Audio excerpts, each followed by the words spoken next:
motivasi teman-teman baik itu mahasiswa S2, S3 atau mungkin S1, termasuk teman-teman pasca yang hari ini sedang S3 atau mungkin teman-teman dosen se-Indonesia, karena saya mengamati ada beberapa yang saya kenal itu di Bali ada, di Kalimantan ada, kalau di Jawa sudah pasti saya beberapa mengenal, jadi sudah sangat luar biasa antusias Pak Satriawan. Dan Alhamdulillah.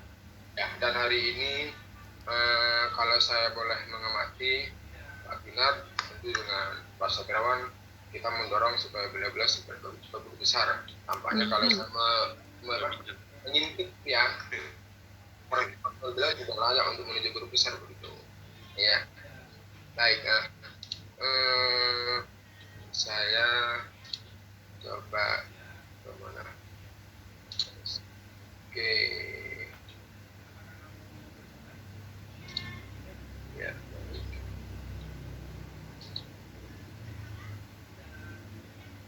Muncul Pak ya.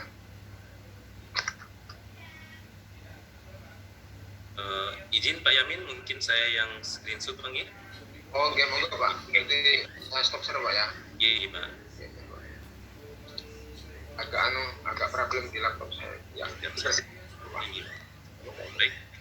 Mungkin langsung Pak Yamin. Dipersilakan Pak.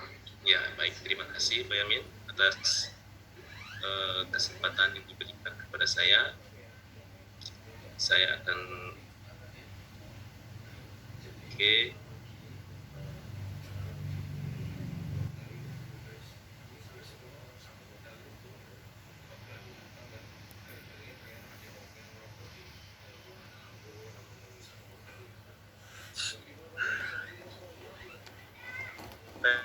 terima kasih Bapak Ibu semua, terutama kepada Bapak Ibu panitia seminar publikasi jurnal Scopus dan Sinta. Insya Allah Bapak Ibu semua dipermudah untuk publikasi di Scopus ataupun Sinta. Insya Allah, amin. Izinkan saya Bapak Ibu untuk menyampaikan materi terkait dengan penulisan artikel ilmiah agar bisa tembus Sinta dan Scopus Bapak Ibu.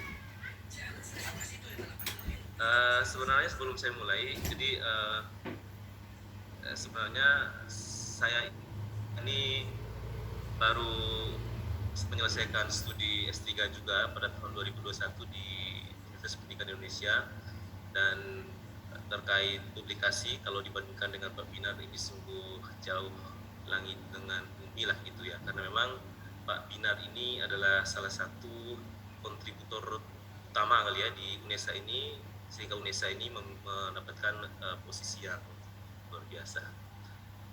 Jadi sekali lagi Bapak Ibu, jadi di sini mungkin saya tidak menggurui Bapak Ibu semua, jadi saya hanya berbagi pengalaman terkait publikasi, karena memang saya juga pernah berada di posisi Bapak Ibu semua, di mana saya harus menyiapkan atau melakukan publikasi ya. Kalau di UPI itu lumayan ketat, jadi publikasinya itu harus Scopus, kemudian konferensi internasional SINTA. Jadi kami benar-benar harus melakukan hal tersebut agar kami bisa menyelesaikan studi kami. Dan tadi sudah juga disampaikan oleh Pak Binar bahwasanya menulis itu Bapak Ibu tidak menunggu disertasi ada gitu, proposal ada, tetapi sebenarnya selama Bapak Ibu menginjakkan kaki di pasca sarjana itu sebenarnya sudah bisa mulai menulis, yaitu mungkin penelitian pendahuluan Bapak Ibu. Baik,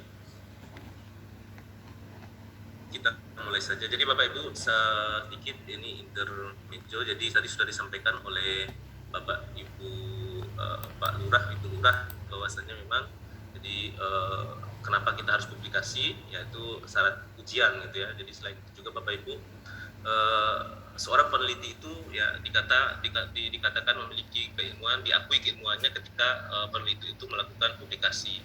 Bapak Ibu ya, ketika menjadi mahasiswa pasca tentunya Bapak Ibu pada akhirnya nanti akan menyelesaikan disertasi atau tesis, dan Bapak Ibu merupakan seorang peneliti, dan agar Bapak Ibu diakui seorang peneliti maka Bapak Ibu diwajibkan untuk melakukan publikasi Bapak Ibu. Nah selain itu juga tentunya untuk teman-teman yang berada di pasca yang profesinya guru dan dosen tentunya memiliki keuntungan yang banyak seperti itu. Baik, kita langsung saja Bapak Ibu terkait dengan penulisan artikel. Jadi pada kesempatan ini saya akan menyampaikan komplit ya. Jadi artikel-artikel ini memiliki bagian-bagian yang harus bagian-bagian ini tentu kita memperhatikan dan harus benar-benar dibuat secara sebaik-baiknya Bapak Ibu. Jadi yang pertama itu terkait dengan judul artikel, judul penelitian Bapak Ibu, kemudian afiliasinya juga, kemudian abstraknya, lalu pendahuluannya, nanti metode, hasil dan pembahasan, kesimpulan dan ucapan terima kasih serta referensi. Baik, yang pertama adalah terkait dengan judul, title.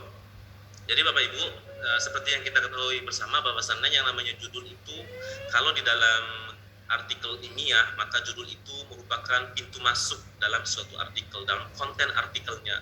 Seseorang membaca judul tulisan kita, maka seseorang itu tahu apa sih isi artikel itu Bapak Ibu. Sehingga judul yang kita buat itu adalah judul yang menarik. Kalau bahasanya Pak Binar tadi adalah judul yang menggetarkan hati editor gitu ya.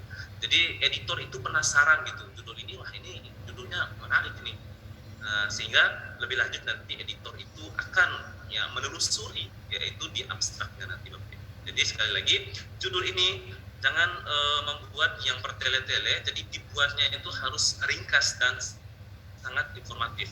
Jadi sesingkat-singkatnya tetapi mewakili dari konten artikel yang kita buat itu Bapak Ibu.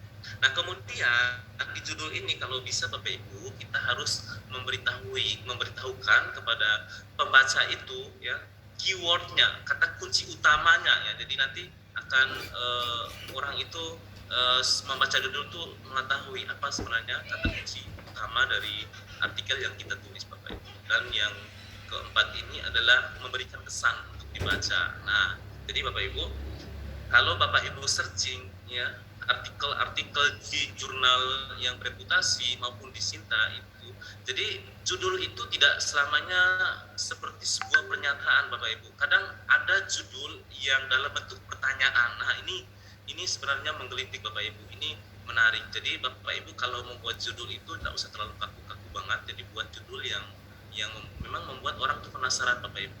Baik dalam pernyataan maupun dalam sebuah pertanyaan. Jadi seperti itu Bapak Ibu ya. Nah, kalau kita lihat, nah ini adalah, jadi ini judul-judul yang saya ambil saya screenshot di beberapa di jurnal Q1 Bapak Ibu ya.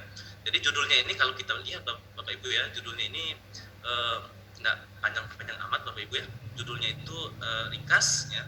Jadi kalau kita di Indonesia ini judul disertasi tesis ataupun artikel ilmiah itu tidak boleh melebihi 15 kata Bapak Ibu. Kalau melebihi 15 kata berarti udah nggak enak dipandang Bapak Ibu, sudah kebanyakan judulnya. Nah, sehingga dibuatlah judul yang singkat. Nah, ini adalah contoh-contoh judul. Ini di kisah satu Bapak Ibu ya. Ini kelihatannya sederhana tetapi bisa dipublikasikan di jurnal yang bereputasi yang impact faktornya udah 0,7 sekian, IRSC 0,7 sekian. Jadi sebenarnya tulisan-tulisan kita juga bisa kita buat seperti ini Bapak Ibu. Nah, apalagi untuk persiapan disertasi ya. Ini judul-judul, ini profiling. Nah, profiling ini sebenarnya hanya ini Bapak Ibu, penelitian pendahuluan Bapak Ibu. Nah, penelitian pendahuluan ini ternyata bisa dipublikasikan di Scopus di Q1. Nah, ini adalah salah satu lampu hijau lah buat Bapak Ibu, bahwasanya jangan menunggu ya membuat artikel itu ketika Bapak Ibu sudah membuat proposal dan sebagainya. Jadi prelimnya itu udah bisa dibuatkan menjadi sebuah artikel yang bisa dipublikasikan pada jurnal yang bereputasi Bapak Ibu.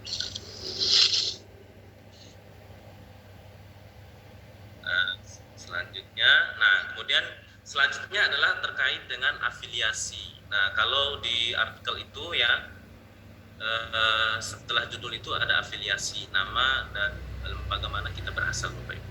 Jadi ini juga harus diperhatikan Bapak Ibu ya.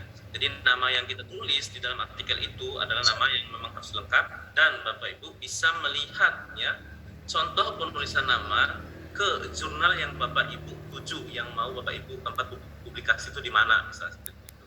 Jadi kadang-kadang setiap jurnal itu memiliki penulisan yang berbeda-beda Bapak Ibu. Nah, tetapi pastikan Bapak Ibu bahwa namanya itu tetap nama yang apa istilahnya nama lengkapnya ya, jangan dibeda-bedakan.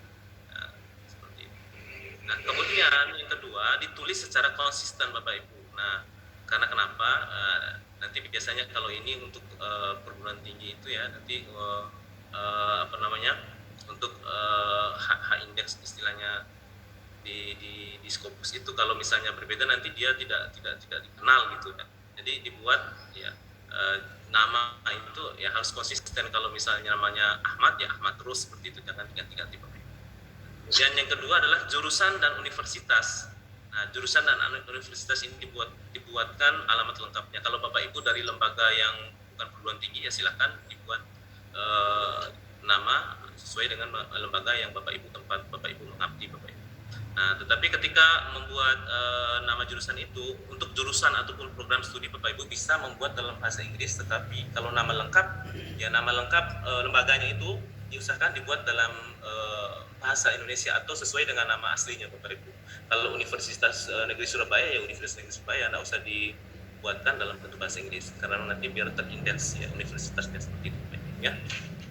Oke, itu terkait dengan afiliasi. Jadi sekali lagi Bapak Ibu, untuk penulisan afiliasi ini berbeda-beda setiap jurnal. Bapak Ibu bisa melihat contoh kalau misalnya Bapak Ibu mau publikasi di jurnal A, maka masuk dulu ke jurnal A-nya, cari tahu template-nya Bapak Ibu atau cari tahu artikel yang sudah publish sebelumnya, nanti Bapak Ibu bisa contohi cara penulisan afiliasinya seperti itu ya. Oke, selanjutnya nah terkait dengan abstrak dan keyword. Jadi sekali lagi abstrak ini adalah ringkasan artikel. Tadi saya bilang ketika editor itu penasaran dengan judul yang kita buat, maka editor itu akan membaca abstrak kita. Jadi keputusan kedua tuh ada di judul, kemudian yang pertama di judul, kemudian yang kedua itu ada di abstrak.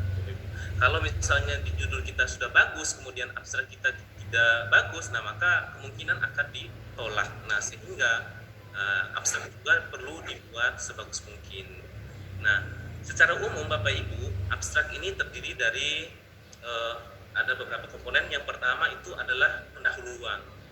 Nah pendahuluan ini intermezzo lah seperti itu ya, terkait dengan skup penelitian Bapak Ibu itu apa gitu ya, kemudian isunya atau apa ya istilahnya ya isu-isu yang Bapak Ibu angkat itu apa seperti itu di dalam penelitian Bapak Ibu.